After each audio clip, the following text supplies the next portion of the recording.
யோவான் சுவிசேஷம் 1ஆம் அதிகாரம் 50-51 வசனங்களை யாராவது சத்தமாக படிக்கலாம். யோவான் சுவிசேஷம் 1ஆம் அதிகாரம் 50-51 யாராவது சத்தமாக படிக்க கேட்கிறேன்.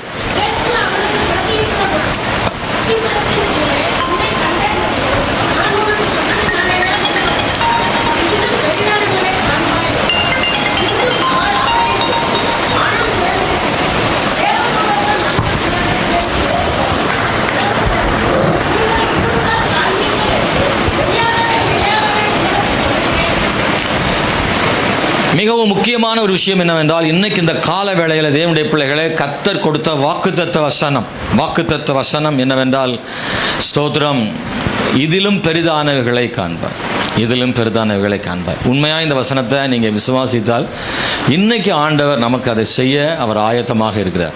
நம்முடைய தேவன் ஒரு நாளும் பொய் சொல்வதில்லை. சொல்லுங்க பார்க்கலாம். நம்முடைய தேவன் ஒரு நாளும் பொய் சொல்கிறதே இல்லை. அந்த வார்த்தை எனக்கு ரொம்ப பிடித்த வார்த்தை. இன்னொரு வார்த்தை எனக்கு பிடித்த வார்த்தை, தேவன் ஒருபோதும் தீமை செய்வது இல்லை. எனக்கு ரொம்ப பிடிச்ச வார்த்தை, தேவன் ஒருபோதும் பொய் சொல்வதில்லை, தேவன் ஒருபோதும் தீமை செய்வதில்லை. நான் உங்கள் வாழ்க்கையில் இந்த வார்த்தைகளெல்லாம் நீங்கள் எப்போதும் மனதில் ஆழமாக வைத்து கொள்ளுங்கள். அப்போது நாம் சோர்ந்து போகும் பொழுதெல்லாம் அவைகள் நம்மை ஊக்கப்படுத்தும், நம்பிக்கை தரும். அது நமக்கு ஒரு நம்பிக்கை ஏற்படுத்தும். நம்முடைய வாழ்வில் ஸ்தோத்திரம், சூழ்நிலைகள் எல்லாம் எப்போதும் ஒரே சீராக இருப்பதில்லை. அது எல்லாம் மாறிதான் நடக்கும். ஆனால் பலவிதமான மாற்றமுள்ள சூழ்நிலைகள் நமக்கு எப்போ வந்தாலும் இந்த வரிகளை எல்லாம் நீங்கள் விசுவாசத்தோடு வைத்துக் கொள்ளுங்கள். என் தேவன் ஒரு நாளும் எனக்கு தீமை செய்வது இல்லை. தீமை போன்ற சூழ்நிலைகள் மத்தியிலும் சொல்லுங்கள், தேவன் ஒருபோதும் தீமை செய்வது இல்லை என்று திரும்பவும் சொல்லுங்கள். கர்த்தர் அவைகளையெல்லாம் நன்மையாக மாற்ற போதுமானவர். நீங்கள் நான் வாசிக்கிற போது நாத்தான்வேலை பற்றி ஆண்டவர் சொல்கிறாரு, இதிலும் பெரிதானவைகளை காண்பாய் என்று ஆண்டவர் சொல்கிறார். அடுத்த வசனத்தை நீங்கள் படிச்சீங்கன்னா, ஸ்தோத்திரம், அதில் சொல்லப்பட்டிருக்கிறது, நீங்கள் இது முதல் காண்பீர்கள் என்று சொல்கிறார். இது முதல் காண்பீர்கள். ஸ்தோத்திரம், இதிலும் பெரிதானவைகளை காண்பாய், இது முதல் காண்பீர்கள். இந்த ரெண்டு வார்த்தைக்கும் இடையில ஒரு பெரிய ஒற்றுமை இருக்கிறது. இதிலும் பெரிதானவைகளை காண்பாய் அப்படின்னா என்ன சொல்ல வர்றாரு அப்படின்னா, ஏதோ ஒன்று ஏற்கனவே இருக்கு, அதை விட பெருசா நீ பார்க்க போற. அதுதான் அவருடைய வார்த்தை. ஏற்கனவே உனக்கு ஒன்று வைத்திருக்கிறேன், நீ ஆச்சரியப்படுகிறாய். ஒன்றும் இல்லை, ஆண்டவர்கிட்ட நாத்தான்வேல் பேசிகிட்டு இருக்கிறாரு. அப்போ ஆண்டவர் நாத்தான்வேலை பார்த்து சொல்கிறாரு, நான் உன்னை ஏற்கனவே நீ என்னை சந்திக்க வர்றதுக்கு முன்னாடி அத்திமரத்தின் கீழே நின்று கொண்டிருந்தாயே, அப்போதே நான் உன்னை பார்த்துட்டேன்னு ஆண்டவர் சொல்கிறார். அப்போ தான் அவனுக்கு ஆச்சரியமாக இருக்குது. நான் இப்போ தான் முதல் முறையாக அவரை பார்க்குறேன், அத்திமரத்தின் கீழே நிற்கிறது இவருக்கு எப்படி தெரியும் என்று அவன் ஆச்சரியப்படுகிறான். ஆண்டவரே, நீர் உண்மையாக தீர்க்கதரிசின்னு சொல்கிறார். அப்போ ஆண்டவர் சொல்கிறாரு, அத்திமரத்தின் கீழே இருக்கிறத பார்த்ததுக்கே நீ இப்படி சொல்கிறிய, இதிலும் பெரிதானவைகளை நான் உனக்கு என்ன செய்வேன், இதிலும் பெரிதானவைகளை காண்பாய். ஒரு நீ அத்திமரத்தின் கீழே நின்னதான் நான் உனக்கு சொன்னதே உனக்கு ஆச்சரியமாக இருக்கா? இது எப்படி இயேசுவுக்கு தெரியும் நினைக்கிறையா? இல்லை, நீ கொஞ்சம் தான் என்னை பற்றி தெரிஞ்சிருக்கிற, இன்னும் நிறையா நீ தெரிய வேண்டியிருக்கு. நான் இதை விட பெரிய அற்புத அடையாளம்லாம் நான் செய்ய முடியும், நான் சர்வவல்லமையுள்ள தேவன் அப்படின்னு நாத்தான்வேலுக்கு ஆண்டவர் தன் வல்லமை வெளிப்படுத்துகிறார். இதிலும் பெரிதானவைகளை காண்பாய் நாத்தான்வேலை என்று அவனுக்கு வெளிப்படுத்துகிறார். நாத்தான்வேல் அவன் மட்டுமல்ல, இன்னைக்கு நீ உங்களுக்கும் எனக்கும் கர்த்தர் சொல்கிற வார்த்தை, தேவனுடைய பிள்ளைகளை, நீங்களும் இதிலும் பெரிதானவைகளை காண்பீர்கள். நீங்களும் இதிலும் பெரிதானவைகளை காண கர்த்தர் கிருபை செய்வார். நிச்சயமாக தேவன் கிருபை செய்வார். வசனத்தில் வாசிக்கிறோம், இதிலும் பெரிதானவைகள்னா இன்னும் ஏற்கனவே உள்ள சிலவற்றை நாம் வாசிக்க முடிகிறது. அன்பான தேவனுடைய பிள்ளைகளை, இன்னைக்கு இந்த கால வேளையில் நம்முடைய வாழ்விலே தேவன் எதை காட்டிலும் பெரிதானவைகளை செய்ய கர்த்தர் விரும்புகிறார். வேதத்தில் வாசிக்கிற போது ஆண்டவர் ஸ்தோத்திரம் பலரையும் கூட அப்படித்தான் அவர் ஆசீர்வதித்திருக்கிறார். ஒன்றை ஆண்டவர்கள் கொடுத்து விட்டு அதை விட மேலானவைகளை வாக்கு பண்ணி இருக்கிறார். ஒன்றை சிறிய அளவில் கொடுத்து விட்டு பெரிய அளவில் வாக்கு பண்ணுகிறார். ஆபிரகாமே, நான் உனக்கு தருகிற ஆசீர்வாதம் மிகப்பெரியது என்று சொல்லுகிறார். சின்ன சின்ன வெற்றிகளை கர்த்தர் கொடுத்தார். லோத்துக்கு யுத்தத்தில் வெற்றியை கர்த்தர் கொடுத்த தேவன், நீ இதை பற்றியெல்லாம் பெருசா நினைக்காத, இதை விட பெருசா நீ பார்க்க போற, உனக்கு வாக்குத்தத்தத்தின் பிள்ளையை கொடுக்க போறேன். நீ இப்போது நடமாடி கொண்டிருக்கிறாயே, அப்பப்ப மாற்றிக்கொண்டு கூடாரங்களை மாற்றிக்கொண்டு அப்படி பரதேசி போல சுற்றி கொண்டு வருகிறாயே, இந்த பூமி உனக்கு சொந்தமா நான் தருவேன்னு ஆண்டவர் ஆபிரகாமுக்கு சொன்னார். சில நேரங்களில் கர்த்தர் சொல்ற வார்த்தைகளை நம்ப முடியாதபடிதான் இருக்கும். ஆனா நம்பினால் கர்த்தர் நிச்சயமாக சரியான நேரம் வரும்போது அந்த வார்த்தையை அப்படியே நிறைவேற்றுவார். அல்லேலூயா. இன்னைக்கு இதை கேட்குற தேவனுடைய பிள்ளைய, உங்கள் விசுவாசம் குறைஞ்சிட வேணாம், உங்கள் விசுவாசம் அப்படியே நிற்கட்டும். ஸ்தோத்திரம். என் தேவன் எனக்கு எப்படினாலும் அதை செய்வார் என்ற நம்பிக்கை உங்களுக்கு உண்டாகட்டும். ஆண்டவர் சொல்லாரு, ஆபிரகாமே நீ நினைக்கல, ஆனால் நீ நினைக்கிறத விட மேலானதை செய்வேன், நீ பார்க்கறது கொஞ்சம், இதிலும் பெரிதானவைகளை காண்பாய் அப்படின்னு சொன்னார். அவனுக்கு கொடுத்த ஆசீர்வாதம் என்ன? வானத்து நட்சத்திரங்களை போல, கடற்கரை மணலை போல நான் உன்னை பெருக பண்ணுவேன்னு சொன்னார். ஆனால் ஆபிரகாமுக்கு அதில் எந்த விதமான அறிகுறியும் இல்லை. கொஞ்சம் கூட அது பார்க்கக்கூடிய இடத்துல, நம்பக்கூடிய இடத்துல ஒன்றும் இல்லை. ஆனால் ஆண்டவர் அவனுக்கு சொன்னதை செய்து முடித்தது போல நமக்கும் ஆண்டவர் சொன்னதை செய்து முடிப்பதற்கு அவர் மிகவும் போதுமான தேவனாக இருக்கிறார். அவர் சொல்லியும் செய்யாதிருப்பாரோ? அவர் பொய் சொல்ல மனிதன் அல்ல, மனம் மாற மனுப்புத்திரன் அல்ல என்று வேதம் சொல்லுகிறது. யாக்கோபு நினைச்சிட்டான், ஒரு முடிவுக்கு வந்துட்டான், என் வாழ்வில் இனி யோசேப்பை பார்க்க முடியாது அவ்வளவுதான் என்று ஒரு முடிவுக்கு வந்து விட்டான். ஏன்னா அவனுக்கு சொல்லப்பட்ட வார்த்தை அப்படி. அவனுடைய பிள்ளைகள் மற்றவர்கள் வந்து யோசேப்பின் வஸ்திரத்தை கையில் கொடுத்து, அது ஒரு ஆட்டு இரத்தத்தில் தோய்த்து கொடுத்து, இது உங்களுடைய பிள்ளையின் ஆடையா பாரும் என்று சொன்னார்கள். அப்படியானால் என்ன அர்த்தம்? யோசேப்புவை ஏதோ கொடிய மிருகம் கொன்று விட்டது என்று ஒரு முடிவுக்கு வந்துவிட்டு அவன் மரித்து போனான் என்ற முடிவுக்கே வந்து விட்டான். இனி நான் அவனை பார்க்க மாட்டேன் என்று ஒரு இடத்துக்கு வந்தான். ஆனால் ஆண்டவரோ அவனை பார்க்கும்படியாக மட்டுமல்ல, அவன் சந்ததிக்கே ஆகாரம் கொடுக்கிற அளவுக்கு தேவன் யோசேப்பை உயர்த்தி வைப்பதை பார்க்கும்படி செய்தார். யோசேப்பு உயிரோடையே பார்க்க மாட்டேன்னு நினைச்சவனை யோசேப்பின் உயர்வோடு பார்க்கும்படி ஆண்டவர் செய்தார். அல்லேலூயா. யோசேப்பை உயிரோடையே பார்க்க முடியாதுன்னு நினைச்ச யாக்கோபை யோசேப்பை உயர்வாக பார்க்க தேவன் கிருபை செய்தார். நம்பினீங்களா? கை தட்டி கர்த்தரை துதிங்க. உங்க வாழ்க்கையில இது கூட அப்படி முடியாதுன்னு நினைக்கிற இடத்துல இதை விட பெரிதானதைகளை பார்க்க ஆண்டவர் வழிகளை திறப்பதில் சந்தேகம் இல்லை. கர்த்தர் அப்படி ஆசீர்வதிப்பார். இன்னைக்கு ஒரு 3 காரியங்களை நான் உங்களுக்கு சொல்ல விரும்புகிறேன். யோவான் அவன் அறிந்ததை விட இதிலும் பெரிதானவைகளை அறிந்து கொள்ளும்படி யோவானுக்கு தேவன் கிருபை செய்தார். இரண்டாவது, அவன் எதிர்பார்த்ததை விட பெரிதானவைகளை பார்க்கும்படி தேவன் அவனுக்கு கிருபை செய்தார். மூன்றாவது, இயலாததை எல்லாம் விட பெரிதானவைகளை கேட்க, பார்க்க, காண தேவன் அவனுக்கு கிருபை செய்தார். எனக்கு இந்த காலவேளை தேவனுடைய பிள்ளைகளை, இந்த இடத்துல யோவான் எழுதும் பொழுது இப்படி சொல்றாரு. யோவான் ஸ்நானன், ஸ்தோத்திரம், இயேசு கிறிஸ்துவை ஞானஸ்நானம் அவர் கொடுப்பதற்காக காத்து கிடக்கிறான். அதற்காகத்தான் பிதா அவனை ஏற்கனவே அனுப்பினார். வழிகளை செவ்வையாக்கும்படி, பாதைகளை சரி செய்யும்படி ஆண்டவர் அவனை முன்பே அனுப்பி வைத்தார். அவன் தான் இயேசுக்கு ஞானஸ்நானம் கொடுத்தான். இயேசு கிறிஸ்துக்கு முன்பு ஒரு 6 மாதத்துக்கு முன்னாக பிறந்தவன். அவனுக்கு சொல்லப்பட்டதுக்காக காத்திருக்கிறான். உனக்கு முன்னாடி ஒருத்தர் வருவார், அவருக்கு நீ ஞானஸ்நானம் கொடுக்கணும். புறாவை போல யார் மேல் வந்து பரிசுத்தாவி இறங்குகிறாரோ அவர் தான் மேசியா, அவர் தான் ரட்சகர் அப்படின்னு அங்கே சொல்லப்பட்டது. ஒவ்வொரு நாளும் யோவான் ஸ்நானகன் பார்த்துட்டே இருக்கிறார். யாராவது வர்றாங்களா, யார் மேலேயாவது புறா இறங்குமான்னு. யோவான் வந்ததே எல்லாருக்கும் ஞானஸ்நானம் கொடுக்கறதுக்கு இல்லை, இயேசு கொடுக்க. ஆனால் அது கூட நிறைய பேர் பெற்றுக்கிட்டாங்க. ஆனால் யோவான் ஸ்நானனுடைய நோக்கம் எல்லாம் இயேசுவுக்கு ஞானஸ்நானம் கொடுக்கணும், இயேசுவை பார்த்து மக்கள்கிட்ட சொல்லணும் இவர் தான் யாரு, மேசியான்னு அடையாளப்படுத்தணும். இந்த ஜனங்களை ஆயத்தப்படுத்தி, இதோ ரட்சகர் வந்திருக்கிறார், இதோ மேசியா வந்திருக்கார், உலகத்தின் பாவங்களை சுமந்திருக்கிற தேவாட்டு குட்டியானவர், அவரை உலகத்துக்கு அறிமுகப்படுத்தணும். இந்த வேலையை தான் யோவான் ஸ்நானன் கர்த்தர் கொடுத்திருந்தார். ஆனால் இதுக்காக வந்த அவர் ஒவ்வொரு நாளும் யோர்தான் நதியில் பிரசங்கம் பண்றாரு. நிறைய பேர் ரட்சிக்கப்பட்டு வர்றாங்க, அவங்களுக்கு ஞானஸ்நானம் கொடுக்குறாரு. அப்படி கொடுத்துட்டு இருக்கும் போதெல்லாம் அவர் நோக்கம் எல்லாம் வருகிற மக்கள் மேல அல்ல, அவர் நோக்கம் எல்லாம் இன்னொருவர் வரப்போறாரு, அவர் யாருன்னு நான் பார்க்கணும், அவர் மேல புறா போல பரிசுத்தாவி இறங்கி வந்து இருப்பார், அவரை தேடிட்டே இருக்கிறாரு. ஒரு நாள் இயேசு கிறிஸ்து வரும் பொழுது அவர் மேல் புறா இறங்கி வருவதை அவர் பார்த்தாரு, அவரை மெசியாவென்று கண்டார். அன்பான தேவனுடைய பிள்ளைகளை, மக்களுக்கு அவர் அறிமுகப்படுத்தினார். நான் சொல்லபடி யோவான் 1ஆம் அதிகாரம் 34வது வசனத்தை நான் வாசிக்கிறேன். அந்தபடியே நான் கண்டு இவரே தேவனுடைய குமாரன் என்று சாட்சி கொடுத்து வருகிறேன் என்றான்.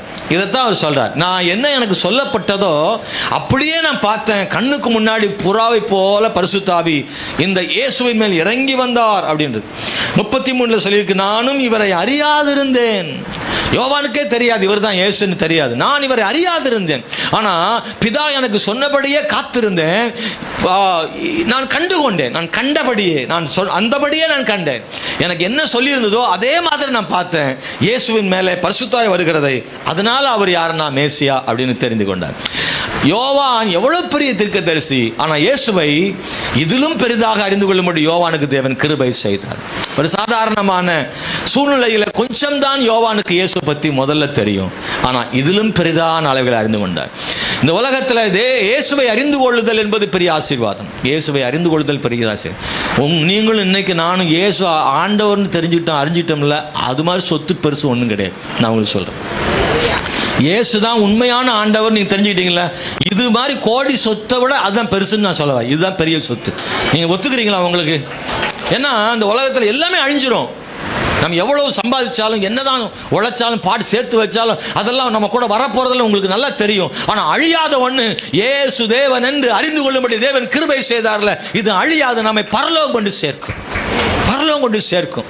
இந்த சொத்தை விட வேற என்ன சொத்துங்க வேணும்? உலகத்தோடு நின்று போகிற சொத்து பெருசா, நம்ம கூட உலகத்தையும் தாண்டி நம்ம கூட வருகிற சொத்து பெருசான்னா தொடர்ந்து நித்தியமான சொத்து தானே பெருசு. அது எந்த நித்தியமான சொத்து? அவர் தேவன் என்று, அவர் ரட்சகர் என்று, அவர் நமக்காக மரித்தார் என்று, ஜீவனுள்ள தேவன் என்று அறியும்படி கண்களையும் காதுகளையும் செவிகளையும் திறந்து இருதை திறந்து காமிச்சார்ல, அது பெரிய ஆசீர்வாதம். இன்னைக்கு நிறைய பேருக்கு அது தெரியாமல் எவ்வளோ பேர் இருக்காங்கல்ல, எத்தனை பேர் இருக்காங்க. இயேசு ஆண்டவன் சொல்லி சொல்லி பார்த்தாலும் அவங்களால அதை ஏற்றுக்கொள்ள முடியலையே, அவரை மனசார அவங்களுக்கு ஏற்றுக்கிற முடியலையே. எத்தனை பேர் உங்கள் வாழ்க்கையில் நீங்களே சொல்லுவீங்க, எங்கள் தங்கச்சி சொல்லிக்கிட்டே இருக்கேன் பாஸ்டர், கேட்கவே மாட்டாங்க. எங்கள் அப்பாட்ட சொல்லிட்டு கேட்கவே மாட்டாங்க. எங்கள் வீட்டுக்கார்ட்ட படியாக சொல்கிறேன், ஒவ்வொரு நாளும் சொல்கிறேன், மண்டல ஏறவே மாட்டாங்க பாஸ்டர். ஆண்டவர் என்னைக்கு தான் அந்த மனுஷன் தொடுவாரோ அப்போ நீங்கள் எத்தனை பேர் நினைக்கிறீங்க? எத்தனை கல்லா இருக்கிற நெஞ்ச நடுவில் உங்கள் உள்ளத்தை திறந்து ஆண்டவர் உள்ள வந்திருக்கிறாரு, இந்த வீட்டுக்கு இன்னைக்கு ரட்சிக்கு வந்ததுன்னு சொல்லி உன்னை ரட்சித்தார் தேவனுடைய பிள்ளைய. இது உங்கள் வாழ்க்கையில் ஒரு பெரிய சொத்து. நான் சொல்கிறேன், பெரிய சொத்துங்க. அதை நீங்கள் யோசித்து பார்த்தீங்கன்னா உங்களுக்கு ரொம்ப சந்தோஷப்படுவீங்க, ரொம்ப சந்தோஷம். ஒரு நாள் சந்தோஷப்படுவீங்க. எப்போ தெரியுமா? அவரை மத்தியாகத்தில் சந்திக்கும் போதும், அவரோடு நித்திய ராஜ்யத்தில் சேரும் போதும், அவர் ஆசீர்வாதம் நடத்தும் போதும், அன்னைக்கு உங்கள் வாழ்க்கையில் ரொம்ப சந்தோஷம். பரவாயில்ல, உலகத்தில் எவ்வளவோ கஷ்டத்து மத்தியிலையும் இந்த இயேசுவுக்காக வாழும்படி ஒரு வாய்ப்பு கிடைச்சிது. நல்ல வேளை இன்னைக்கு ஆண்டவரோடு நித்தியமாக இருக்கிறோன்னு பார்க்கும்போது, பரலோக சந்தோஷத்தை கண்ணில் பார்க்கும்போது, உண்மையிலே வேதம் சொன்னபடியே நாம் இன்னைக்கு ஆசீர்வாதமாக இருக்கிறோன்னு அவரோடு அங்கே வாழும்போது தெரியும், உண்மையில கர்த்தர் நல்லவர்னு சொல்லுவீங்க. ஹல்லேலூயா. உலகம் பார்க்காத இயேசுவை பார்க்க தேவன் கிருபை செய்தார். இன்னைக்கு இந்த கால்வழி தேவனுடைய பிள்ளைகளே, இன்னும் இயேசுவை அறிந்ததை போல அறிந்ததோடு அல்ல, இன்னும் இன்னும் இயேசுவை அறிந்து கொண்டே இருக்கணும், அவரை பற்றி தெரிஞ்சுட்டே இருக்கணும். அவரோடு நெருங்கி பழக பழக அவர் யார் என்பது இன்னும் நான் அறிந்து கொள்வோம். இயேசுவோடு நெருங்கி நெருங்கி பழக யோவானே தெரிந்து கொண்டார். முதல்ல சொன்னபடி அவர் தான் மேசியான்னு தெரிஞ்சுக்கிட்டார். அப்புறம் சொல்லாரு, நான் உங்களுக்கு ஜலத்தினால ஞானசானம் கொடுக்குறேன், அவரோ ஆவியினாலே பரிசுத்த ஆவியினால் உங்களுக்கு ஞானசானம் கொடுப்பாருன்னு சொல்கிறாரு. அப்போ இயேசுவை பற்றி இன்னும் சொல்கிறாரு, அவர் உண்மையிலே அப்படிப்பட்டவர் தான்றார். அதற்கு பிறகு சொல்கிறாரு, தான் கூட நின்னவங்களை பார்த்து அவர் தேவ ஆட்டுக்குட்டி அப்படின்றார். இவர் தான் தேவ ஆட்டுக்குட்டி அப்படின்னு என்ன அர்த்தம்? உங்களுக்காக மரிக்க போகிற தேவ ஆட்டுக்குட்டியானவர்னு சொல்கிறார். ஸ்தோத்திரம். அது மட்டுமல்ல தேவனுடைய பிள்ளைகளே, மத்தேயு சுவிசேஷம் 3ஆம் அதிகாரம் 12 சொல்றாரு, உலகத்தின் பாவங்களை சுமந்து தீர்க்கிற தேவாட்டுக்குட்டியும் அல்ல, உலகத்தை நியாயம் தீர்க்க போகிறவர், ரட்சிக்கிறவர் தான், உங்க பாவங்களை மன்னிக்கிறவர், உங்களுக்காக ஜீவனை கொடுக்கிறவர். ஓகே, ஆனால் அதோடு மட்டும் நீ நினச்சிக்கிடாதீங்க, அவர் மட்டும் ரட்சிக்கிறவர் பாவங்களை மன்னிக்கிறவர் நினச்சிக்கிறாதீங்க. பாவிகளை நியாயம் தீர்க்கிற தேவனாகவும் இருக்கிறார்னு ஆண்டவர் யோவானுக்கு வெளிப்படுத்தினார். இயேசு கிறிஸ்துவினுடைய ஒரு பாதியை பலர் புரிந்திருக்கிறார்கள், இன்னொரு பாதியை நிறைய பேர் புரியல. அதனால தான் ஆண்டவர் சொல்ற, யோவானே நீ இதிலும் பெரிதானவைகளை காண்பாய், என்னை பற்றி நீ கொஞ்சம் தெரிந்து வைத்திருக்கிறாயே, இதை விட இன்னும் என்னை பற்றி நீ அறிந்து கொள்ளும்படி நான் உனக்கு கிருபை செய்வேன், இதிலும் பெரிதானவைகளை காண்பாய். நான் ஒரு மேசியான்னு மட்டும் தெரிஞ்சிருக்கிறியா, இதை விட அதிகமாக நீ தெரிஞ்சுக்கிறதுக்கு இதிலும் பெரிதானவைகளை காண்பாய், நான் காண பண்ணுவேன் ஆண்டவர் அவனுக்கு சொன்னார். அந்தபடி அவன் கண்டான் அன்பானவர்களே. ஆமென். உலகத்தை நியாயம் தீர்க்கிறவர்னு அவன் தெரிந்து கொள்ளும்படியாக தேவன் அவனுக்கு கிருபை பாராட்டினார். நான் உங்களை அன்போடு நான் கேட்டுக்கிறேன் தேவனுடைய பிள்ளைகளை, ஸ்தோத்திரம். நீங்கள் இயேசு ரட்சகர் தான், ஆண்டவர் தான் அப்படின்னு தெரிஞ்சுக்கிட்டேன் போதும்னு நினச்சிடாதீங்க. ஆண்டவரை இன்னும் ரொம்ப தெரிஞ்சுக்கணும். அப்படிதானா? இயேசு முழுசும் புரிஞ்சுக்கிட்டீங்களா? இல்லைல்ல, இன்னும் புரிய வேண்டியிருக்கு, இன்னும் புரிய வேண்டியிருக்கு. வீட்டுக்குள்ளேயே நம்மளால் வீட்டுக்காரே இன்னும் புரியலை. 60 வயசாகி போச்சு, இன்னும் வீட்டுக்காரர் எப்படி எந்த மூடில் இருப்பார்னே தெரிய மாட்டேங்குது. மனைவி எந்த மூடில் இருப்பாங்கன்னு இன்னும் என்ன செய்ய முடியல, சகோதரர் கேட்டு பாருங்க, உங்கள் வீட்டுக்காரம்மாவை புரிஞ்சுக்கிட்டீங்களான்னு. இல்லை, சீசன் மாறுது பாஸ்டர். எப்போ எப்படி மாறுதுன்னே தெரிய மாட்டேக்கு. ஒரு நேரம் ஒரு மாதிரி இருக்குது, ஒரு நேரம் ஒரு மாதிரி இருக்குது. எத்தனை வருஷம் ஆனாலும் வீட்டில் இருக்கிறவங்கள நம்மளால் இன்னும் என்ன செய்ய முடியல, புரிஞ்சுக்க முடியலையே. இன்னும் தெரிஞ்சுக்கிட்டே இருக்கிறோம். ஆனால் ஒன்றுமே புரிஞ்சுக்கலன்னு நான் சொல்லலை, நிறையா புரிஞ்சுருக்கிறீங்க, ஆனால் புரிஞ்சு முடிக்கலை. திருமணம் ஆனதுலேருந்து நீங்கள் அவங்களுடைய டேஸ்ட்டு, அவங்களுடைய உணர்வுகள், அவங்க ஆசைகள் என்ன, இதெல்லாம் நம்ம நிறைய தெரிஞ்சுக்கிட்டே வர்றோம், நிறைய தெரிஞ்சிருக்கோம். ஆனால் இன்னும் தெரிஞ்சு முடிக்கலை. இன்னும் அவங்ககிட்ட தெரியாத உள்ள விஷயம் நிறையா இன்னும் என்ன செய்யுது, அவங்ககிட்ட இருக்குது. இயேசுநாதர் கூட நம்ம இன்னும் நெருங்கி பழக அவருடைய இறுதிய துடிப்புகளை கூட புரிஞ்சுக்க முடியும். அவர் எவ்வளவு என்ன விரும்புகிறார்ன்றதை புரிஞ்சுக்க முடியும். பைபிள் வசனம் அவருடைய விருப்பத்தை நமக்கு வெளிப்படுத்துது. அவரோடு நெருங்கி பழகும். யார் அதிகமாக அவரோட நேரம் செலவு பண்ணுறாங்களோ அவங்க அவரை சரியாக புரிந்து கொள்வாங்க. யார் எப்படி அவரோட நேரம் செலவு பண்ண முடியும்னா, ஜபத்தினாலையும் வசனத்தை வாசிக்கிறதுனாலையும் அவர் நெருங்கி பழக முடியும். அவரோடு கிட்ட நெருங்கி வந்துட்டே இருக்கணும். ஹல்லேலூயா. அவரோடு நெருங்கி வாழ்கிற ஒரு மனுஷனாக இருக்க தேவன் கிருபை செய்வாராக. ஆமென், ஸ்தோத்திரம். இன்னைக்கு இந்த காலவேளை தேவனுடைய பிள்ளைகளை, இதிலும் பெரிதானவைகளை காண்பாய். இரண்டாவது, நீ எதிர்பார்த்ததை விட பெரிதானவைகளை காண ஆண்டவர் கிருபை செய்கிற தேவனாக இருக்கிறார். ஸ்தோத்திரம். யோவான் சுவிசேஷம் 1ஆம் அதிகாரம் 38வது வசனத்தை நான் படிக்கிறேன். இயேசு திரும்பி அவர்கள் பின் செல்கிறதை கண்டு, என்ன தேடுகிறீர்கள் என்றார். அதற்கு அவர்கள், ரபி, நீர் எங்கே தங்கியிருக்கிறீர் என்று கேட்டார்கள். ரபி என்பதற்கு போதகரே என்று அர்த்தமாம். ஸ்தோத்திரம். ஆண்டவர் இயேசு நடந்து போறாரு.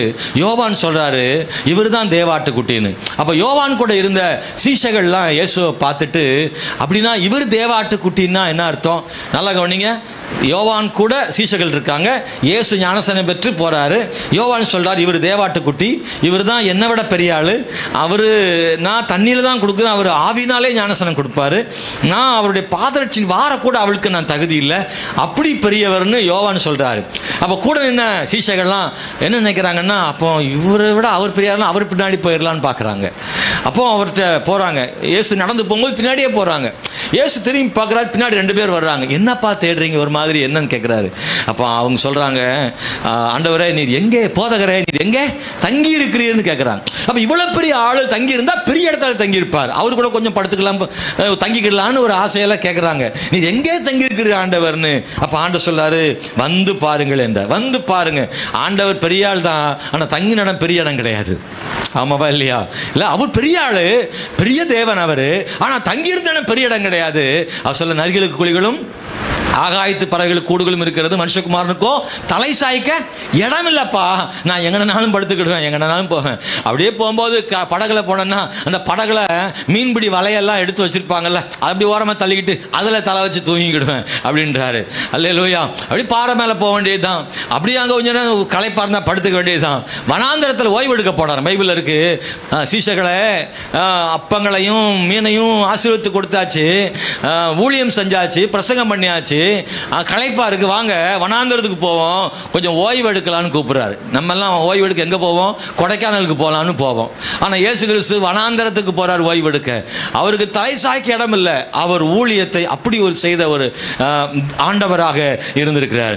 நல்லா கவனிங்க. நீங்க சொல்லப்பட்டிருக்கிறது, இவங்க எதிர்பார்த்தது ஒன்றும் இல்லை, இவர் எங்கே தங்கியிருப்பார்னு தெரிஞ்சுக்கணும், அதுதான் ஆசை. ஆனா ஆண்டவரை மேசியாவாக அறிந்து கொண்டார்கள். தங்கியிருக்கிற இடம் மட்டும் தெரிஞ்சுக்கிட்டா போதும்னு நினைச்சவங்களுக்கு மேசியான்னு அறிஞ்சுக்கிறதுக்கு ஒரு வாய்ப்பு ஆண்டு கொடுத்தார். எதிர்பார்த்ததை விட பெரிதானவைகளை அறிந்து கொள்ளும்படி அவங்களுக்கு தேவன் கிருபை செய்தார். காணும்படி பார்க்கும்படி கிருபை செய்தார். முதல்ல இதிலும் பெரிதானவைகளை அறிந்து கொள்ளும்படி கிருபை செய்தார். இப்போ இதிலும் பெரிதானவைகளை பார்க்க கிருபை செய்தார். நான் இதை மட்டும் பார்த்துட்டா போதும், இல்லை சகோய் அப்படித்தான் நினைச்சான், நான் இயேசுவை பார்த்தா போதும் அப்படின்னு ஓடி போய் முன்கூட்டி இயேசு வரும் வழியில ஒரு மரத்து மேலே ஏறி, ஸ்தோத்திரம், காட்டத்தி மரம் அது மேலே ஏறி உட்கார்ந்துக்கிட்டார். இப்படி போகும்போது பார்த்துட்டா மட்டும் போதும், எல்லாரும் அவரை பற்றி நிறைய சொல்றாங்க, அவர் அற்புதம் செய்கிறாருன்னு சொல்றாங்க. அதனால அவர் என்ன மாதிரி இருப்பாரு, அற்புதம் செய்கிறவர்னு பார்க்கணும்னு ஒரு ஆசை. அது மட்டும்தான். நிச்சயமாவே இயேசு அன்னைக்கு அவன் பார்த்திருந்தா கூட சந்தோஷப்பட்டு இருப்பான். ஒரு பெரிய ஆத்ம திருப்தி அவனுக்கு ஏற்பட்டிருக்கும். அந்த ஒரு சின்ன விஷயம் தான் அவனுக்கு இருந்துச்சு, ஆசை. ஆனா ஆண்டவர் மரத்துக்கு கீழே வந்து நின்று அண்ணாந்து பார்த்து அவனை சொல்றாரு, சகைவை கீழே இறங்கி வா. அப்படிதானா? உங்களை யாருன்னே தெரியாத ஒருத்தர் பேர் சொல்லி கூப்பிட்டா உங்களுக்கு ரொம்ப ஆச்சரியமா இருக்கும்ல? ஆச்சரியமாக இருக்கும். இயேசு இவன் பேரை சொன்னோன்னு அவன் ரொம்ப ஆச்சரியமாயிட்டு, இவனுக்கே குற்றமனசா இருக்கு, நான் தகுதி இல்லாத ஒருத்தன், இவர் பரிசுத்தமானவர், என்னுடைய பேரை சொல்ற அளவுக்கு எனக்கு தெரிஞ்சு வச்சிருக்காரு, இந்த ஊர்ல எவ்வளவு பேர் இருக்காங்க, ஆனா என்னைய இந்த ஊர் மக்கள் வந்து மதிக்கல, ஆனா இயேசு என் பேரை சொல்லி கூப்பிடுறாருன்னு அவனுக்கு ஆச்சரியமா இருக்கு. அதுக்கப்புறம் அவனை வீட்டுக்கு கூப்பிட்டு போறாரு. உன் வீட்டில் நான் தங்கணும்னு சொல்றாரு. அவன் வீட்டில் நான் தங்கணும். அவரை கூட்டிட்டு போய் வீட்டில் தங்க கூட்டிட்டு போறார். ஆண்டவர் சொல்றாரு, இன்னைக்கு இந்த வீட்டுக்கு ரட்சிப்பு வந்தது. ஹல்லேலூயா. அவன் மனம் திரும்பிட்டான். நாளத்தனையா அநியாயமா வாங்கினதை கொடுத்துருன்னு சொல்லிட்டான். இயேசு கிறிஸ்து அவனுக்கு ரட்சிப்பை கட்டளையிட்டான். நான் தான் சொல்றேன், சும்மா பார்க்க மட்டும்தான் எதிர்பார்த்தான், ஆனா கூட இருக்கும்படி வாய்ப்பை அவனுக்கு ஆண்டவர் கொடுத்தார். இதிலும் பெரிதானவைகளை காண்பாய் மகளே, நீ எதிர்பார்த்ததை விட உனக்கு அதிகமாக செய்கிறதுக்கு வல்லமை உள்ள தேவனாக இருக்காரு. நம்ம வாழ்க்கையிலும் கூட சில நேரம் சகை மாதிரி நாம் ஏதோ ஒன்று நினச்சிருப்போம்ல. யோவான் சீஷைகளை போல நாம் நம்முடைய வாழ்க்கையில் இந்த ஒன்று மாத்திரம் கிடச்சிட்டா போதும் அப்படி நினச்சிருப்பீங்கல்ல. உங்கள் வாழ்க்கையில் அப்படி ஒன்று இருக்கும், இந்த ஒன்று நடந்தால் மட்டும் போதும், எனக்கு வேறு ஒன்றும் வேணாம், பெருசாக ஒன்றும் கற்றுட்டு கேட்கல, அப்பா இந்த கடனை மட்டும் அடைச்சிட்டா போதும், எனக்கு வேறு ஒன்றும் வேண்டாம்ப்பா, அன்னாட சாப்பிட்டுட்டு நிம்மதியாக வாழ்ந்துருவேன், இந்த ஒரே ஒரு விஷயம் மட்டும் ஆண்டவரே, எனக்கு ஒரு வேலை மட்டும் கிடைச்சிட்டா போதும் ஆண்டவரே அப்படின்னு உங்கள் வாழ்க்கையில் ஒன்றையும் நீங்கள் மனசில் வச்சுருப்பீங்க. உங்கள் ஒரு தொழில் ஒரு அமைஞ்சிட்டா போதும், எனக்கு ஒரு வீடு அமைஞ்சிட்டா போதும், ஒரு படிப்பு அமைஞ்சிட்டா போதும், ஒரு பணம் கிடைச்சிட்டா போதும், இப்போ இந்த ஒரு நெருக்கான வாழ்க்கையில் மாறிட்டா போதும், என் பிள்ளைக்கு நான் ஒன்று செஞ்சுட்டா போதும் அப்படின்னு ஏதோ ஒன்று நீங்கள் மனசில் வச்சு ஒரு எதிர்பார்ப்பு வச்சுருப்பீங்கல்ல. அந்த எதிர்பார்ப்பு உங்கள் வாழ்க்கையில் இருக்குல்ல, அந்த எதிர்பார்ப்பு நிச்சயமாக கர்த்தர் உதவி செய்வா. இதிலும் பெரிதானவைகளை கர்த்தர் உங்களுக்கு செய்வா. கையை தட்டி கர்த்தர் துதிக்கிறீங்களா? நீங்க ஆண்டவர்கிட்ட வச்ச ஒரு எதிர்பார்ப்பு இருக்குல்ல, அந்த எதிர்பார்ப்பை விட ஆண்டவர் உங்களுக்கு அதிகமாக கொடுக்க போதுமானவர். இதிலும் பெரிதானவைகளை காண்பீர்கள், இதிலும் பெரிதானவைகளை காண்பீர்கள். உங்களுடைய கணவரை பற்றி, உங்கள் பிள்ளைகளை பற்றி, உங்கள் குடும்பத்தை பற்றி, உங்கள் எதிர்காலத்தை பற்றி, உங்கள் வேலை தொழிலை பற்றி, படிப்பை பற்றி நீங்கள் எதிர்பார்க்கிற ஒரு சின்ன காரியம்தான் இதிலும் பெரிதானவைகளை காணும்படி செய்வார் ஆண்டவர். இடத்தை பார்க்க நினைச்சவனுக்கு மேசியாவை தான் மேசியா என்று காண்பித்தார் ஆண்டவர். பார்க்க மட்டும் நினைச்ச சகைவுக்கு ரட்சிப்பை கர்த்தர் கொடுத்தார். ஆண்டவரோடு நெருங்கி வாழ்கிற வாழ்க்கையை கர்த்தர் கொடுத்தார். உங்களுக்கு அந்த மாதிரி செய்ய போதுமான தேவனாக இருக்கிறார். ஸ்தோத்திரம். மோசே சொன்னா, எனக்கு உம்முடைய மகிமையை காண்பியும் ஆண்டவரே, உங்களை பார்க்கணும்னு சொன்னான். ஆண்டவர் அவனுக்கு ஒரு இடத்தை கர்த்தர் கொடுத்து அவனை பார்க்கும்படி தேவன் கிருபை செய்தார். அவர் பார்க்கணும், அவ்வளோதான். அதுதான் அவனுக்கு ஆசை, மகிமையை பார்க்கணும். அவன் ஆசையை மட்டும்தான் கர்த்தர் நிறைவேற்றினாரா? அவன் எதிர்பார்ப்பை மட்டும்தான் நிறைவேற்றினார்னா இல்லை.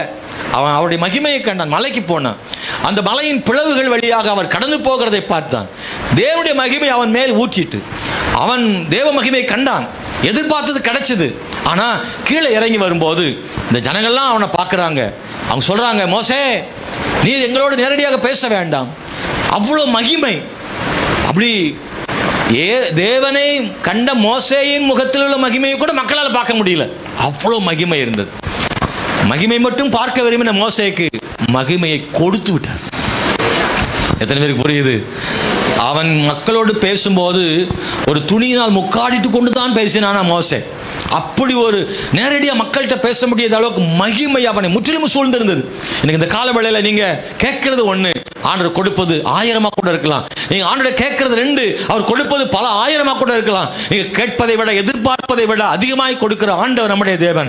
கையை தட்டி எத்தனை பேர் நம்புறீங்க? நீங்க விசுவாசிதா அப்படி நடக்கும், அப்படி நடக்கும். நான் நினைக்கிறத விட கூட தருவார் ஆண்டவர். பக்கத்தில் சொல்லுங்க, நீங்க எதிர்பார்க்கிறத விட கர்த்தர் அதிகமாக தருவார் பிரதர் சிஸ்டர். நீங்க எதிர்பார்க்கிறத விட கர்த்தர் அதிகமாக உங்களுக்கு தருவார். அது அப்படி நடக்கும் சொல்றேன். அப்படி நடக்கும், அப்படி நடக்கும். கர்த்தர் செய்வார். ஹல்லேலூயா. எனக்கு இந்த காலையில் தேவனுடைய பிள்ளை, நீங்க என்ன நினைக்கிறீங்களோ அதை விட கூடுதலாக கொடுக்க, அதிகமாய் கொடுக்க ஆண்டவர் போதுமான தேவன். பைபிள் அப்படிதான் சொல்லியிருக்கார். நீ எதிர்பார்த்ததை விட அதிகமாக செய்கிற தேவன். நிறைய பேர் அப்படிதான் நினைக்கிறாங்க நம்முடைய வாழ்க்கையில். ஏன்னா நம்ம பல நேரங்களில் ஒரே நேரத்தில் நிறைய கேட்க மாட்டோம், ஒன்று தான் கேட்போம்.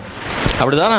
நம்ம ஒன்று கேட்குறோம்ல, அந்த கிடச்சிட்டா திருப்தி அடைஞ்சு நினைக்கிங்க, அடுத்து இன்னொன்று சொல்லுவோம், அது முடிஞ்சிச்சு அப்பான்னு விட்டுருவோமா நம்ம. அடுத்து ஒன்று ஒரு கோரிக்கை ஒன்று வரும், ஆண்டவரே அது முடிஞ்சிச்சு, ஆனால் இப்போ ஒன்று வைக்கிறேன், இது மட்டும் நடந்துட்டா போதும் ஆண்டவரே. நான் வாழ்க்கை முழுசும் இது ஒன்றுனே போயிட்டே இருக்கும். ஆனால் ஆண்டவர் சொல்றாரு, நீ ஒன்று சொல்லிட்டு இருக்கிற. வாழ்க்கையில் நம்ம வாழ்க்கையில் எதிர்பார்ப்புகள் தொடரலாம், ஆனால் எதிர்பார்த்ததை விட இதிலும் பெரிதானவைகளை தர்றதுக்கு தேவன் போதுமான தேவன் இருக்கு. நம்பிக்கையோடு சொல்கிறேன், நம்ம ஆண்டவர் வந்து இயலாதவர் அல்ல, இல்லாதவர் அல்ல. அவர் எந்த மனுஷனையும் உயர்த்த முடியும். அவர் நீ நினைக்கிறத விட எதிர்பார்க்கிறத விட கூடுதலாக செய்கிற தேவன். ஹல்லேலூயா. மகிமையை பார்க்க நினைச்ச மோசேயை மகிமையை சுமந்து கொண்டு வரும்படி அவனுக்கு தேவன் கிருபை கொடுத்தார். நான் மூணாவது ஒன்று சொல்கிறேன், இயலாமையில் அவர் பெரிதானவைகளை காண செய்வார். இயலாமைகளில் பெரிதானவைகளை காண செய்கிற தேவன். யோவான் சுவிசேஷம் 6ஆம் அதிகாரம் 9வது வசனம். யோவான் சுவிசேஷம் 6ஆம் அதிகாரம் 9வது வசனம். ஸ்தோத்திரம். இங்கே ஒரு பையன் இருக்கிறான். அவன் கையில் 5 வாற்கோதுமை அப்பங்களும் 2 மீன்களும் உண்டு. ஆனாலும் அவைகள் இத்தனை ஜனங்களுக்கு எம்மாத்திரம் என்றான். இந்த சம்பவம் நமக்கு தெரியும். ஆண்டவர்கிட்ட மக்கள் பிரசங்கத்தை கேட்க காத்திருக்காங்க. அவங்களுக்கு கொடுக்க சாப்பாடு இல்லை. அப்போது சீஷர்கள் வந்து இயேசுநாதர்கிட்ட சொல்கிறாங்க, ஆண்டவரே இந்த ஜனங்களை அனுப்பிடுங்க, ரொம்ப நேரமாக பசியோடு இருக்காங்க, அங்கே ஊருக்குள்ளே போய் சாப்பாடு வாங்கிக்கிட்டோம், இங்கே சாப்பாடு கிடைக்காது, வனாந்தரம், அனுப்பிடுங்கன்னு சொன்னாங்க. ஆண்டவர் சொல்கிறாரு, நீங்களே அவங்களுக்கு ஆகாரம் கொடுங்கன்னு சொல்கிறார். எப்படியும் ஆண்டவர் இத்தனை 1000 பேருக்கு கொடுக்க முடியும்? ஏறத்தாழ 5000 புருஷர்களுக்கு மேலே இருக்காங்க.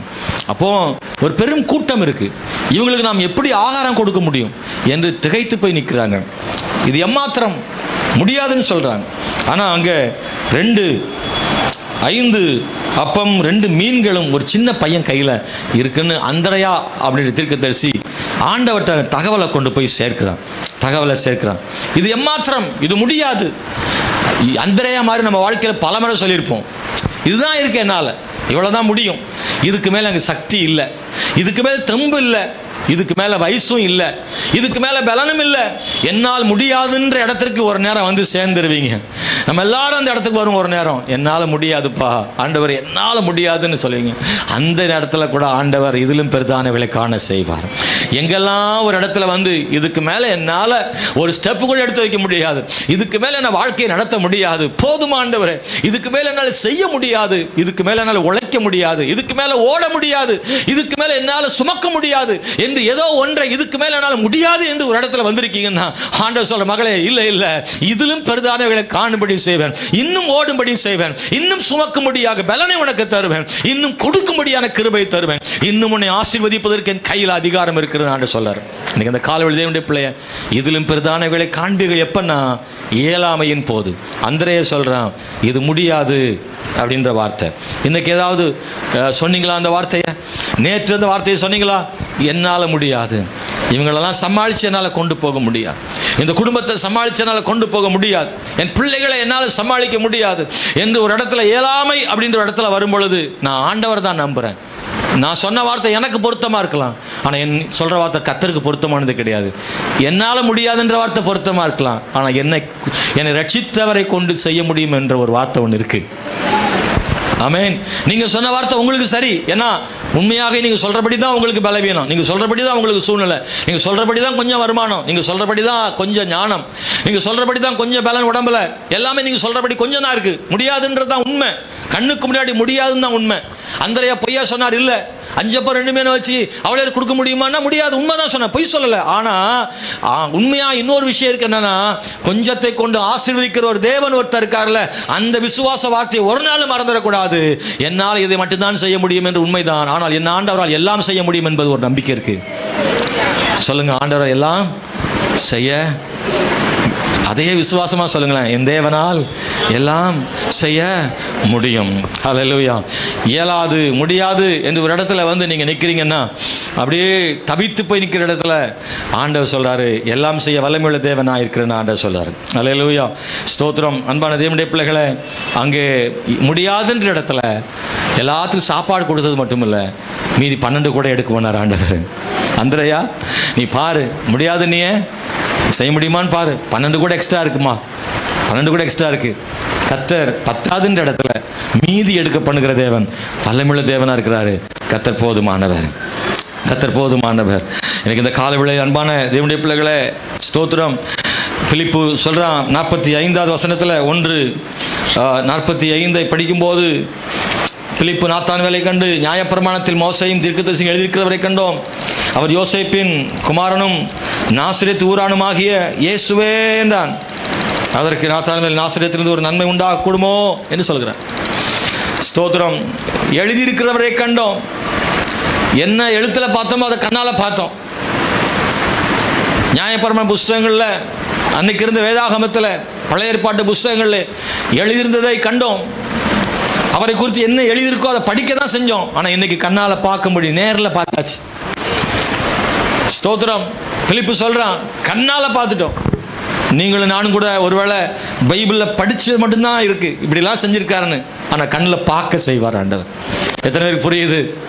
அவர் அதை செய்தார், மோசேக்கு அதை செய்தார், தாவீதுக்கு அதை செய்தார், பேதுருக்கு அதை செய்தார், கடலில் நடந்தார், தண்ணீரை திராட்சசமாக்கினார்னு நீ வெறும் படிச்சுக்கிட்டே இருந்தே மகளே, அதை கண்களால் உன் வாழ்வில் காணும்படி செய்வார் ஆண்டவர். நீ எதையெல்லாம் பைபிளில் நடந்துச்சுன்னு படிச்சியோ, அற்புதம் நடந்துச்சு பார்த்தியோ, வெறும் படிப்பில் மட்டும் இருக்காது. ஆண்டவருடைய நன்மைகளை வெறும் படிப்பில் மட்டும் நிறுத்த மாட்டார் ஆண்டவர். உன் வாழ்வில் அனுபவங்களாக கத்தி மாற்ற முடியும் ஆண்டவர், செய்வார் ஆண்டவர், அனுசைவார் நிச்சயமாக. ஆமென். அல்லேலூயா. அன்பான தேவனுடைய பிள்ளைகளே, ஸ்தோத்திரம். நான் இன்னும் சிலதை மட்டும் சொல்ல விரும்புகிறேன். ஒரு மூட நம்பிக்கை கர்த்தர் உடைக்கிறார். ஒரு மூட நம்பிக்கை உடைக்கிறார்.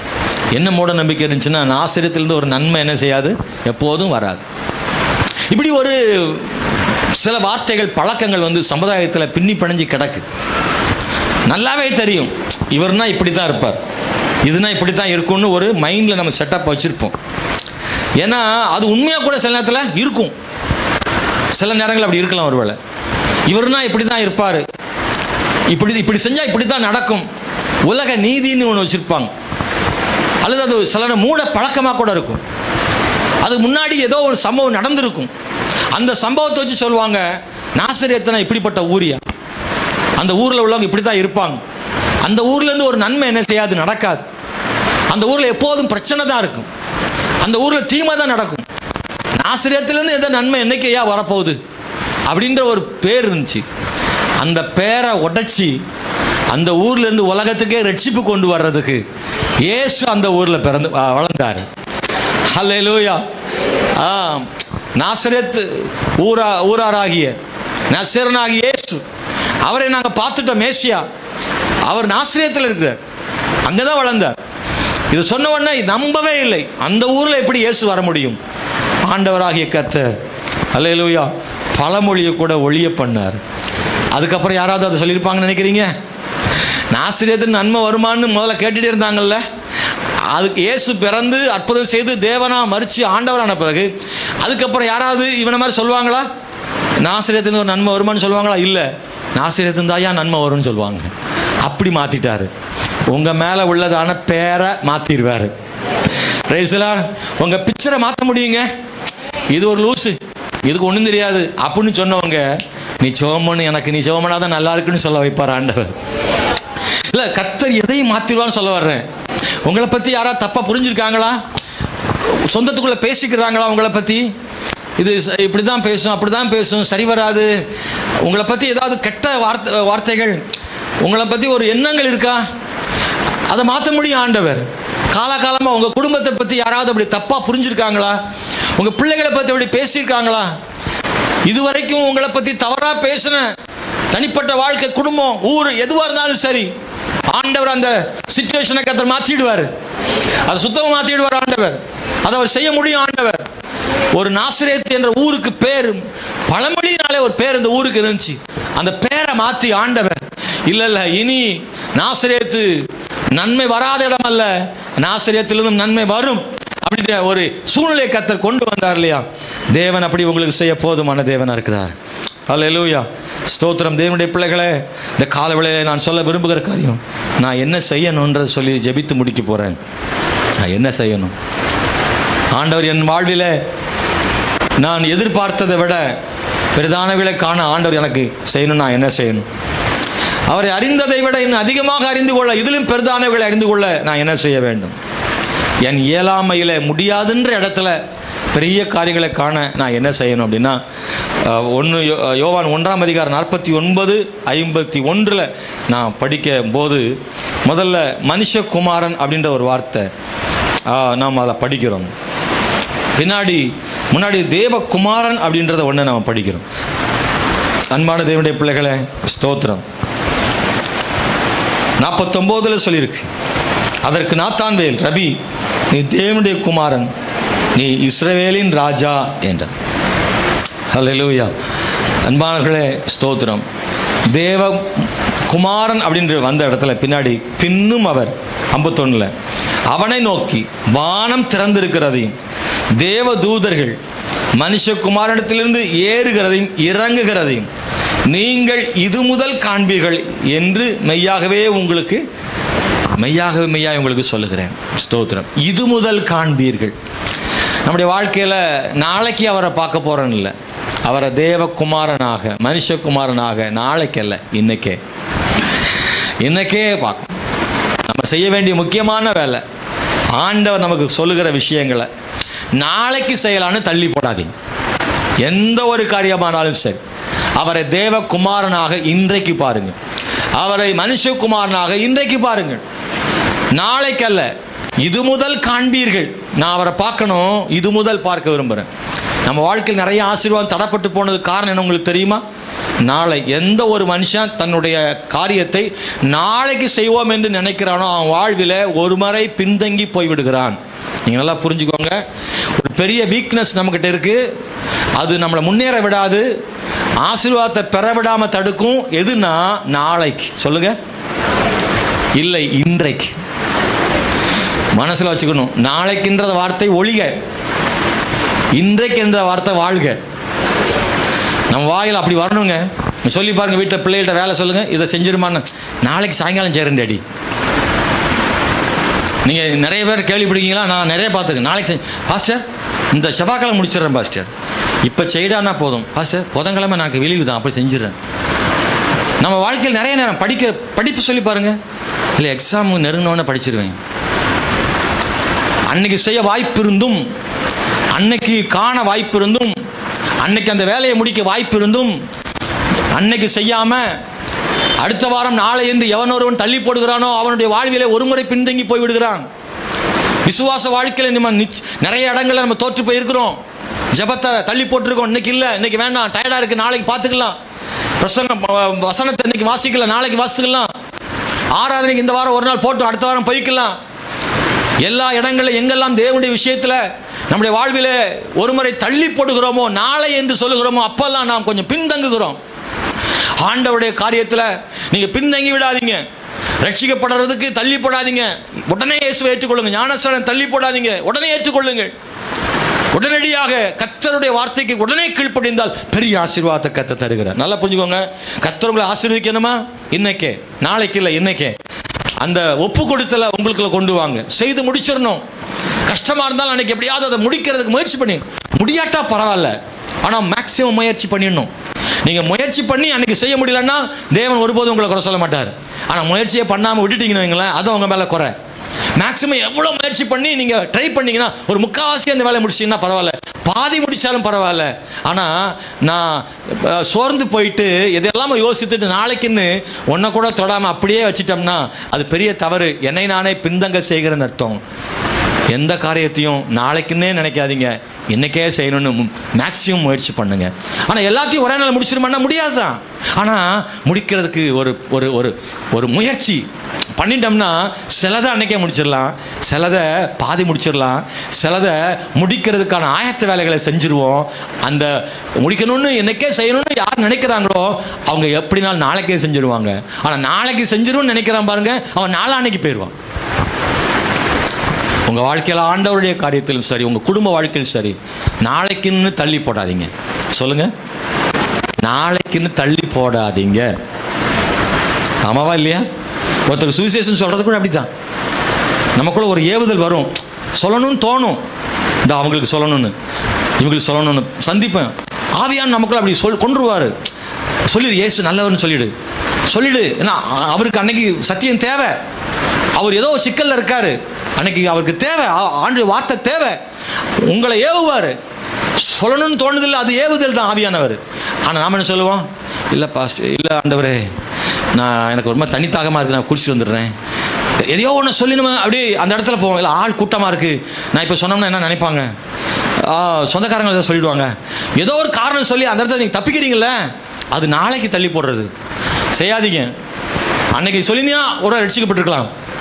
ஆண்டு உள்ளத்தில் கொடுக்கும்படி ஏவுவார். கொடுக்கறதுக்கு மனசில் வரும் பாருங்க, சில நேரத்தில் சொல்லும், மனசில் சொல்லும், ஆவியான் சொல்லுவார். ஆனால் நாம் என்ன சொல்லுவோம், அடுத்த மாதம் கொஞ்சம் வருமானம் வந்துக்கிட்டோம். எல்லாத்துலேயும் சொல்கிறேன், ஒவ்வொரு விஷயத்துலையும் நாம் நாளை என்று சிலவற்றை தள்ளி போடும் பொழுது நாம் ஒரு முறை கூட பின்தங்கி போய் விடுகிறோம். நீங்கள் செய்ய வேண்டியதை நாளைக்கல்ல இன்றைக்கே செய்யுங்க.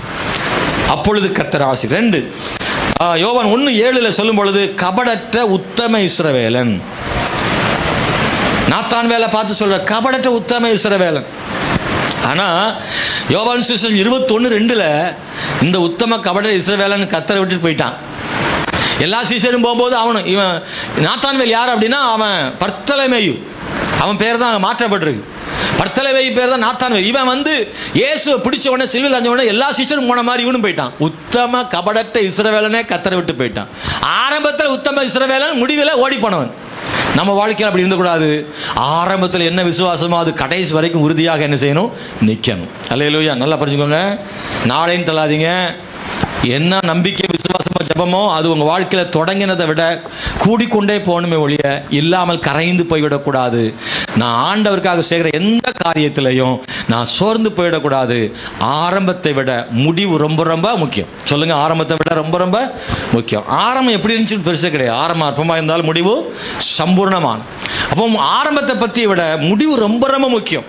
ஆகவே நான் கடைசி வரைக்கும் இயேசுவுக்காக வாழணும். பாருங்க, 1:34 இருக்கு. யோவான் சுவிசேஷம் 1:34 அந்தபடியே நான் கண்டு இவரே தேவனுடைய குமாரன் என்று சாட்சி கொடுத்து வருகிறேன். அப்படின்னா தொடர்ந்து சாட்சி கொடுத்து வருகிறேன், இன்னும் சாட்சி கொடுப்பேன். ஆண்டவருக்கு சாட்சி கொடுக்கிற மக்கள் தேவை. இயேசுவுக்காக சாட்சி கொடுப்பது, சாட்சியாக வாழ்வது. நம்மளை பார்க்குறவங்க இயேசுவை காணும்படி சாட்சியாக வாழ்கிற வாழ்க்கை. கண்களை மூடி நம்மளாம் ஜெபம் பண்ண போகிறோம். இந்த கால வேளையில் ஆண்டவர் உங்களை பார்த்தே சொல்கிறாரு, இதிலும் பெரிதானவைகளை காண்பாய் மகளே, நான் உனக்கு கொஞ்சம் ஆசீர்வாதத்தை கொடுத்துருக்கேன், நீ இதை விட பெருசாக பார்ப்பா அப்படின்றார். நான் உனக்கு கொடுத்ததை விட இன்னும் அதிகமாக கொடுப்பேன். நான் உனக்கு சொன்னதை விட அதிகமாக உனக்கு சொல்லுவேன். உனக்கு கிடைச்சதை விட அதிகமாக கிடைக்கும். உன் நம்பிக்கை வீண் போகாது. நான் உனக்கு செஞ்ச ஒரு காரியத்தை பற்றி நீ சந்தோஷப்பட்டிருக்க, ஆனால் அதை விட இன்னும் உனக்கு பெரிய சந்தோஷத்தை நான் கொடுப்பேன்னு கர்த்தர் சொல்கிறார். இந்த மே மாதத்தில் தேவனாகிய கர்த்தர் உனக்கு பெரிய காரியங்களை தருவார். இந்த மே மாதத்தில் ஆண்டவர் உனக்கு பெரிய காரியங்களை தருவார். நீ பார்த்ததை விட அதிகமாக உனக்கு கிடைக்க பண்ணுவார். நீ அறிந்ததை விட அதிகமாக உனக்கு கிடைக்க பண்ணுவார். அவர் சொன்னதை விட கூடுதலாக கிடைக்க பண்ணுவார் ஆண்டவர். நீ எதிர்பார்த்ததை விட எதிலும் பெரிதானவைகளை காண்பாய். நீ எதிர்பார்த்ததை விட எதிலும் பெரிதானவைகளை காண். நீ அறிந்து கொண்டதை விட பெரிதானவைகளை காண்பாய். உன்னால் முடியாதுன்ற இடத்துல பெரிதானவைகளை ஆண்டு. என்னால் முடியலன்னு இன்னைக்கு யாராவது சொல்லினீங்கன்னா உங்களுக்கு ஆண்டவர் சொல்கிற வார்த்தை, மகளே நீ என்னை மட்டும் சார்ந்து கொள்ளு, நான் சொல்கிறத மட்டும் கேளு, நான் உனக்காக யாவையும் செய்து முடிப்பேன். நான் உனக்காக யாவையும் செய்து முடிப்பேன். உன்னால் முடியலைன்றது உண்மைதான். ஆனால் உனக்கு நான் அரணும் கோட்டையுமாக இருந்து செய்து முடிப்பதற்கான வழிகளை திறப்பன்னு கர்த்தர் சொல்கிறார். ஓ ஹல்லேலூயா, தேங்க்யூ ஜீசஸ். நன்றி இயேசுவே, நன்றி ஆண்டவரே, நன்றி ஆண்டவரே, நன்றி ஆண்டவரே, நன்றி ஆண்டவரே, நன்றி ஆண்டவரே. ஹல்லேலூயா. கண்கள் எல்லாம் மூடி கர்த்தருக்கு ஒப்பு கொடுத்து ஜெபம். ஆண்டவர், நானும் இந்த மாதிரி ஒரு சூழ்நிலையில் தான் இருக்கிறேன்ப்பா, ஸ்தோத்திரம். நான் உங்களை அதிகமாக அறிந்து கொள்ளணும், அதிலும் பெரிதானவைகளை காணணும். நான் எதிர்பார்த்தது விட கூடுதலாக எனக்கு கொடுக்க முடியும் உங்களால் ஆண்டவரே. நான் முடியாதுன்னு என் வாழ்க்கையில் நினச்ச காலம் உண்டு. இயலாத சூழ்நிலை உட்கார்ந்துருக்கிறேன் ஆண்டவரே. எனக்கு தேவன் இதிலும் பெரிதானவைகளை காண செய்கிற தேவன் என்று ஆண்டவர்கிட்ட ஜெபம் பண்ணுங்க. வாய்களை திறந்து கர்த்தரை சொல்லுங்க. ஆண்டவரே, இன்னைக்கு இந்த கால வேளையில் கர்த்தர் என் கூட பேசியிருக்கீங்கன்னு சொல்லுங்க. என் கூட ஆண்டவர் பேசியிருக்கிறீங்க, உங்கள் வார்த்தை எனக்கு நேராக வந்திருக்கு. ஆண்டவரே, என் கூட தீர்க்க தரிசனமாக கர்த்தர் பேசியிருக்கீங்க. நான் என்ன இந்த வசனத்துக்கு ஒப்பு கொடுத்து ஜெபம் பண்ணுறேன். நாளைக்குன்னு சொன்னது உண்டு தான், உண்மைதான். நான் நிறைய நேரம் அடிக்கடி சொல்லியிருக்கேன். என் சூழ்நிலை, என் பலவீனம், அதை வச்சு நான் சொல்லியிருக்கேன். நாளைக்கு பார்த்துக்கலாம், நாளைக்கு பார்த்துக்கலாம் அப்படின்னு நிறைய சொல்லியிருக்கேன். இல்லை இல்லை இல்லை இல்லை ஆண்டவர், இன்னைக்கு இந்த கால வேளையில் சொல்கிறேன், இன்னைக்கே செய்ய வேண்டியவர்களை செய்ய கிருபை செய்யுங்க. கர்த்தருக்கு நான் கீழ்ப்படுகிறதுக்கு உடனே ஒப்பு கொடுக்க உதவி செய்யுங்க. நாளைக்கு கீழ்ப்படுகிறேன், அடுத்த வருஷம் கீழ்ப்படுகிறேன். இது நடக்கட்டும், அது நடக்கட்டும், பிள்ளைக்கு திருமணம் ஆகட்டும், அது வேலை கிடைக்கட்டும்னு சில விஷயங்கள் நாளைக்கு தள்ளி போட்டதெல்லாம் மாறி இன்னைக்கே சேர்றதுக்கு தேவன் கிருபை செய்யுங்க ஆண்டவரே, கிருபை செய்யுங்க ஆண்டவரே. ஸ்தோத்திரப்பா ஆண்டவரே. ஆரம்பத்தில் கொண்ட விசுவாசத்தை கடைசி வரை கொண்டு போறதுக்கு எங்க எல்லாத்துக்கும் தேவன் கிருபை பாராட்டுவீராக. ஸ்தோத்திரம். எங்களை தாழ்த்துகிற ஐயா ஆண்டவரே, இந்த கால வேளையில் இந்த செய்தியை கேட்ட பிள்ளைகளுடைய வாழ்வில் ஒரு மாற்றம் வரணும்ப்பா. இந்த செய்தி பலரை மாற்றட்டும். இந்த செய்தி பலருடைய வாழ்வில் மாற்றத்தை கொண்டு வரட்டும். இந்த செய்தி பலரை உருவாக்கட்டும். இந்த செய்தி பலரை ஆசீர்வதிக்கட்டும். இந்த செய்தி பலருடைய கண்ணீரை துடைக்கட்டும். இந்த செய்தி பலருடைய வாழ்க்கை தரம் உயரட்டும். இந்த செய்தி பலருடைய வாழ்வில் விசுவாசத்தை வேறொன்றை செய்யட்டும் ஆண்டவரே. மங்கி போன திரிகள் கொழுந்து விட்டு எரியத்தக்கதாக அவருடைய பிள்ளைகளை கட்டி எழுப்புவீராக. கிருபை இருக்கும்படியாக ஜெபம் என்று ஆசீர்வதியும். இயேசுவின் நாமத்தில் ஜெபிக்கிறோம் நல்ல பிதாவே, ஆமென். நாம் ஒரு குறிப்பிட்ட காரியத்துக்கு ஜெபிக்கணும். இந்த நீட் எக்ஸாம் இன்றைக்கி நடக்குன்னு நினைக்கிறேன். நிறைய பேர் எழுதுகிறாங்க, ஜெபிக்க சொல்லியிருக்காங்க. அந்த இந்திராமா அவங்க பேத்திக்காக ஜெபம் பண்ண சொல்லுங்கள், தர்ஷனிக்காக. வேறு யாரும் நீட் எழுதுகிறவங்க இருக்காங்களா? நம்ம சபையில் உள்ளவங்க யாரும் எழுதுகிறாங்களா? ஸ்தோத்திரம். நாம் எல்லோரும் அதுக்காக ஜெபம் பண்ண போகிறோம். அதோடு சேர்த்து விபிஎஸ்க்கு இன்னும் பணம் தேவைப்படுது. ஏறத்தாழ ஒரு 10,000 ரூபா போல் கடனில் இருக்குது. பிரதர் பவுன்ராஜ், தம்பி ஸ்டாலின் இவங்கெல்லாம் கொஞ்சம் கையில் காசு போட்டு தான் அவங்க செலவு பண்ணியிருக்காங்க. இதுவரை விபிஎஸ் கொடுக்காதவங்க, சிறப்பு காணி கொடுக்காதவங்க இன்றைக்கி கொடுங்க. ராஜிதாஸ், பவுன்ராஜ் பாஸ்டமாட்ட நீங்கள் அதுக்குரிய தொகையை கொடுத்து அந்த கடனை கொடுத்துடலாம். கொடுக்கும்படி கேட்குறேன். நீட்டுக்காக எழுமி நின்று ஜெபம் பண்ணி முடிக்க போகிறோம். இருக்கட்டத்தில் எழுமி நின்று இந்த நீட் எக்ஸாம் எழுத போகிறவங்களுக்காக ஜெபம் பண்ணுவோம். பிபிஎஸ்க்கான அந்த தேவைகள் சந்திக்கப்பட நாம் ஜெபிப்போம். பரலோகத்தின் பிதாவே, இந்த வேளைக்காக நன்றி. அன்புள்ள ஆண்டவர், இந்த கால வேளையில் நாங்கள் எல்லாரும் ஜெபம் பண்ணுகிறோம் இயேசுவின் நாமத்தில். நீட் எக்ஸாமுக்காக ஆண்டவரே இன்றைக்கி இந்த காலையில் ஆயத்தமாகி கொண்டிருக்கிற பிள்ளைகளை ஆசீர்வதிங்க. குறிப்பாக இந்த தேவ தரிசனிக்காக ஜெபம் பண்ணுறோம் ஆண்டவரை. இன்னும் சபையில் யாராவது அப்படி எழுதுனா அவங்களுக்கு தேவனுடைய ஒத்தாசை உண்டாகட்டும். நீட் எக்ஸாம் எழுதுகிற எல்லாருக்குமே கர்த்தர் உதவி செய்யும்படி ஜெபம் பண்ணுகிறோம் இயேசுவின் நாமத்தினாலே. எங்களுடைய உறவுகள் ஆண்டவரை சொந்தங்கள் அப்படி எழுதுமானால் அவங்களுக்கு கிருபை கொடுக்க நாங்கள் ஜெபிக்கிறோம் கர்த்தாவே. ஜெபத்தை ஆண்டவர் கேட்பீராக. அவர்களுக்கு நல்ல ஞானம் தாரும். அதில் பாஸ் பண்ண கர்த்தருடைய உதவி உண்டாகும்படி நாங்கள் ஜெபம் பண்ணுகிறோம் கர்த்தாவே. உங்கள் இறக்கம் அந்த பிள்ளைகள் மேலே இருப்பதாக என்று ஜெபம் பண்ணுறோம். விபிஎஸ்ஐ ஆசீர்வாதமாக்கி கொடுத்தீர். பொருளாதார தேவைகளை சந்தித்தீர். பற்றாக்குறைகளையும் சந்திக்க முடியும். நாங்கள் எதிர்பார்க்கிறத விட மீதி எடுக்க பண்ணுகிற தேவ நீர் ஆண்டவரை ஆசீர்வதிக்கும்படி ஜெபிக்கிறோம். அதற்காய் கொடுக்கிற ஜனங்களை ஆசீர்வதியும். இதுவரைக்கும் விபிஎஸ்காய் கொடுத்த ஜனங்களுக்கு உங்களுடைய ஆசீர்வாதம் வரட்டும் ஆண்டவரே. கொடுக்கிற ஜனங்களுக்கு உதவி செய்யும். தாழ்த்தி ஒப்பு கொடுக்கிறோம், வழி நடத்தும். பிரேசினுடைய அந்த திருமணத்தை ஆசீர்வதித்தவர் ஆண்டவரே, இந்த ரிசப்ஷனையும் கர்த்தர் ஆசீர்வதிக்கும்படி ஜெபிக்கிறோம். அதற்காக வந்து தோள் கொடுக்கிற விசுவாசிகளை கொண்டு வாரும். அவள் எல்லாருமான முன்னாடி நின்று வேலைகளை செய்கிறதுக்கு ஆண்டவர் கிருபை பாராட்டுங்க. நம்முடைய பிள்ளைகள் இப்பொழுதும் மகிழ்ச்சியோட சமாதானத்தோட வீடுகளுக்கு செல்ல இரக்கம் செய்யும். இயேசுவின் நாமத்தினால் ஜெபிக்கிறோம் எங்கள் நல்ல பிதாவே, ஆமென்.